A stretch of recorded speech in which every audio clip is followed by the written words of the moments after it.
Ahmad Firdaus cemburu karena korban boncengan dengan kawannya yang ngancam korban guna kesajam. Mak ini jalani persidangan di Pengadilan Negeri Palembang.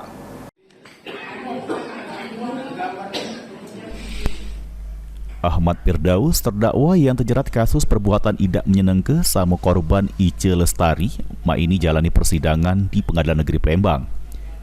Di hadapan majelis hakim yang diketuai Hakim Harun Yulianto, jaksa penuntut umum menghadir ke korban Ice Lestari dan emek korban sebagai juru persidangan. Terungkap dari keterangan saksi korban kalau terdakwa pas sekira jam setengah 6 sore, ngelintas bersama kawannya di depan rumah terdakwa. Terdakwa ngayun ke sikok senjata tajam jenis golok ke arah korban dan mengucap ke kalimat ancaman.